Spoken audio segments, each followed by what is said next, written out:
Good morning, guys. I figured I'd do at least one video showing you sort of like how it starts, which is me in bed and not wanting to get out of bed.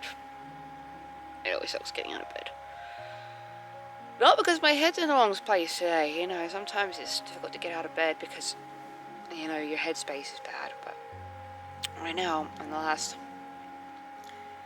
few days, my head has actually been in a pretty good spot. So right now, I just don't want to get out of bed because it's so comfy and so cozy in here. Pretty sure Cody enjoyed his coat last night, kept him all warm, although it was actually quite a warm evening. There's our view outside of the window. And Kai, this is where Kai sleeps, right up front. Spot all to herself.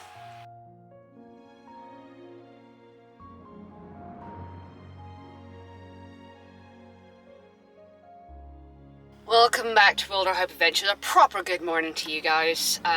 But we are now here at Sutton Hoo. We're just waiting for it to be opened. We got here a bit early, but mostly because I didn't have anything else to do between, you know, getting up and just coming here. So we just come here and chilling in the car. So yeah, I'm quite excited about going to check this out because they also have an exhibition about the Anglo Saxons and other artifacts that they found around this area.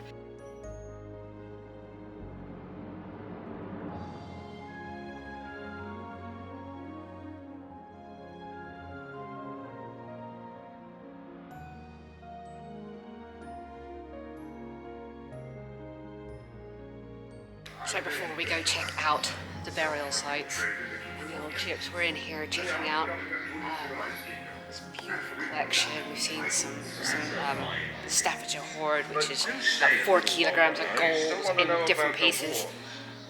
But this is really, really fascinating because obviously the Anglo Saxons were about 5th, 6th, 7th centuries and were well settled when the Vikings started invading, and they themselves, you know, were pretty battle hardened. There's some really interesting things we got. Their textiles, we got their swords, and one man over here, they were found and buried with his horse, his saddle and his tack at the end of his grave, buried with his sword and 2 spears, so not a farmer that reluctantly took up fighting when necessary, but a trained elite soldier. Now that is one heck of a horn. Beautiful though. A lot of this exhibition focuses on Redvald,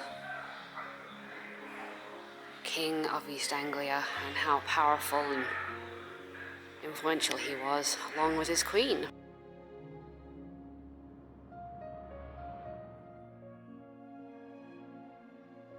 So we've left the exhibition behind and we're heading out to do the Purple Walk, which is about a 40-minute walk to check out the Royal Burial Grounds and some of the highlights of that you can see here at Sutton Hoo.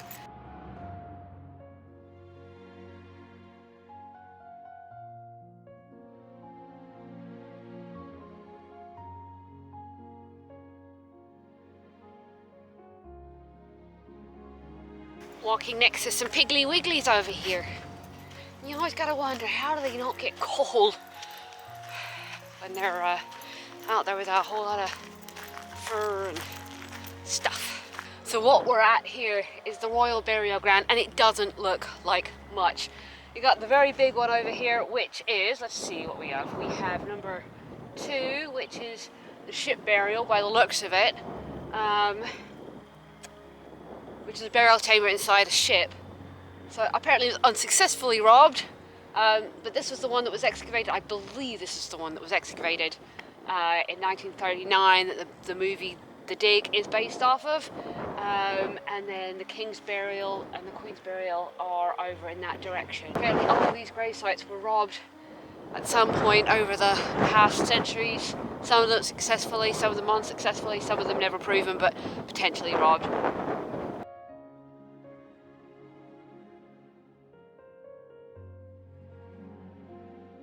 So I was wrong. So this one right here that we were just at is one that was robbed and has been rebuilt to show what it would have looked like. This one right here is the one that was the main ship, the burial chamber for the ship, and you could just about see where the bow of the ship would have stuck out, where it would have been buried.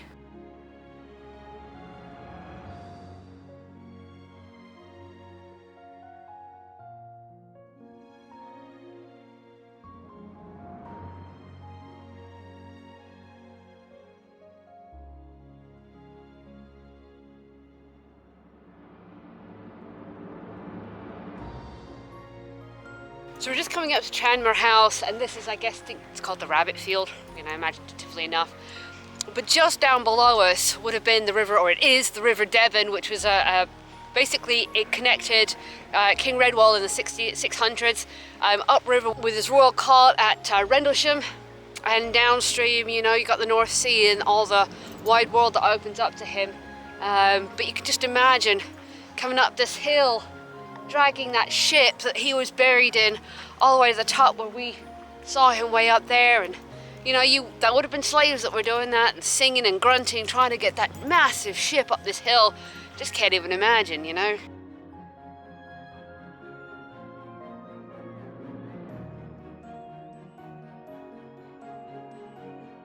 Definitely interesting reading that, exactly why this is called Sutton Hoo. Su meaning south, Tun meaning settlement, Hoo meaning raised area of raised land in Anglo Saxon. So we've got one who over here, one who over here. Who? Who knew? Who? I feel like an owl now.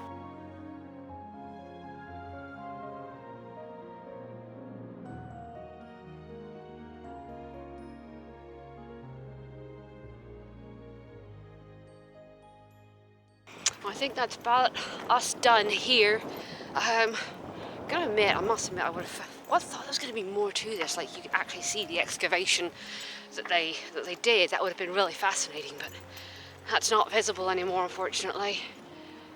So you just don't get to see nearly as much as you want to, or I thought there was going to be able to see. So yeah, we're heading on. I'm not quite sure where we're going to head next, but yeah, good experience, just not as much as I thought it was going to be.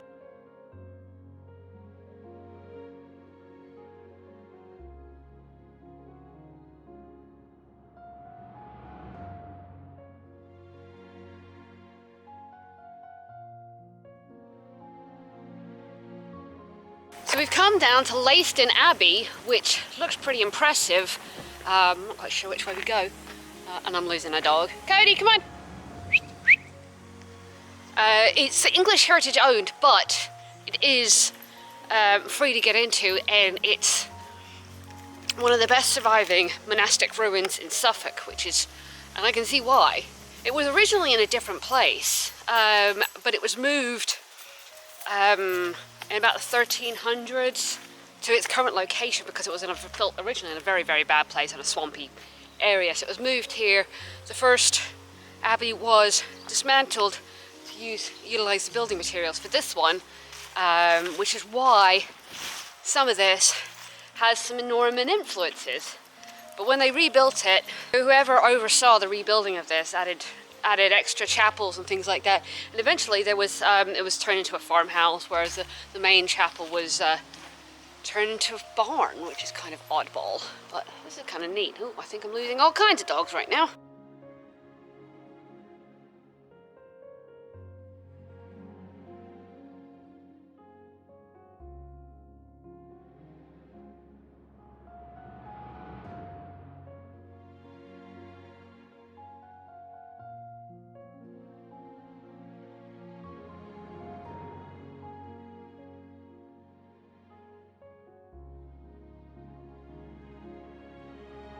What a cool set of ruins, and I love that it's free, but they have got some work that they are planning to do here to make it safer, places that all these fences are right now, because they're got partitions or portions of the abbey that are unsafe that they need to do the expert work on, but still worth coming to check out. Absolutely beautiful. But from here, we're heading back to the coast, check out another nature reserve, see what else we can see if we can come across some more beautiful wildlife. I'm still hoping to see an otter or seals around here.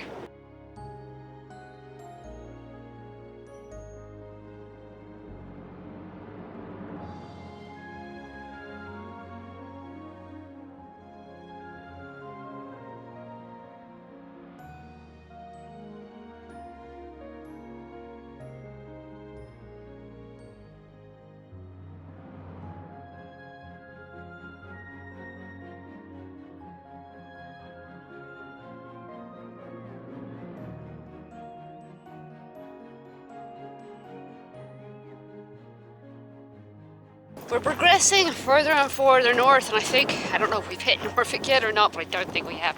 But we are here at Dunwich Nature Reserve and Beach.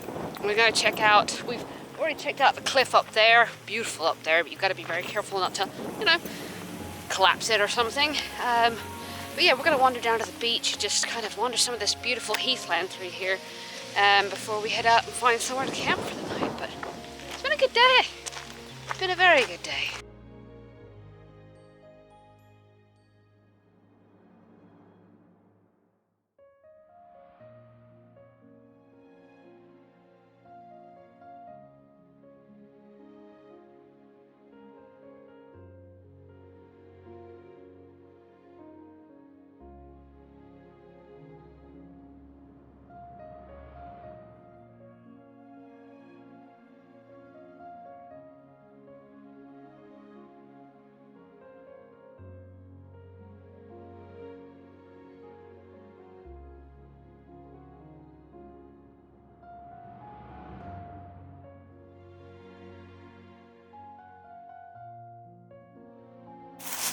Such a different feeling from being in the Peak District of Scotland.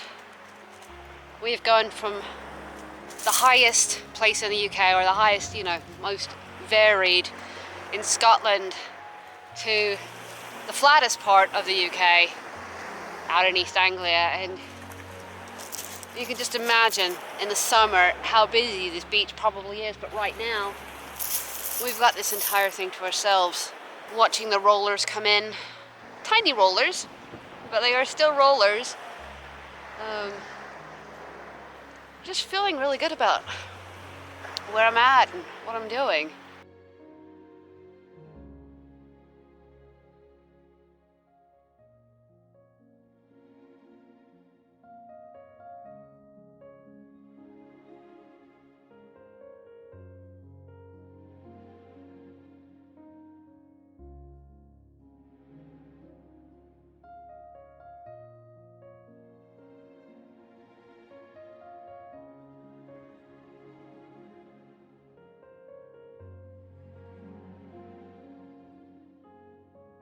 So I think we found our camp spot for tonight. Not bad. Look at that view behind me.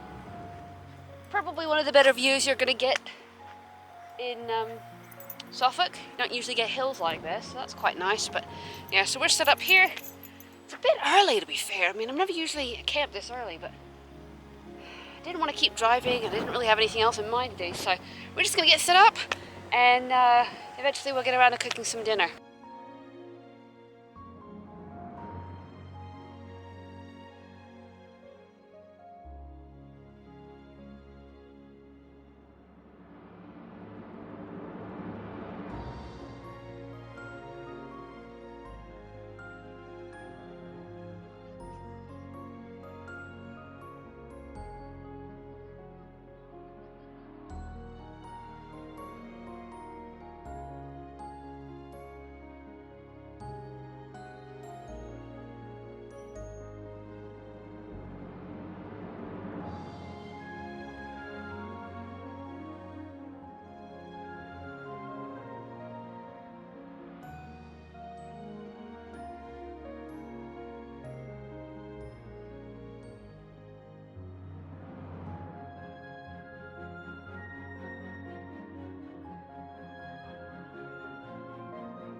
Well, it's a bit overcooked, and that's mostly because I ended up letting it soak all night.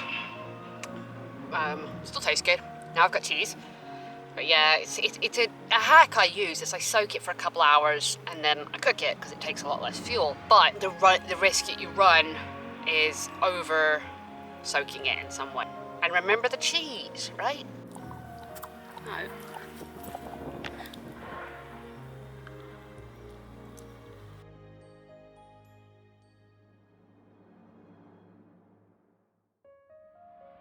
Well guys, I think that is about it for this video. It doesn't feel like it's been particularly productive, but I told you I was going to do this in a vlog style on a daily video for this trip. So what I'm going to do, I'm just going to leave you with a time lapse of the sunset So, as always guys, take care of yourselves, take care of your mental health, and thanks for watching.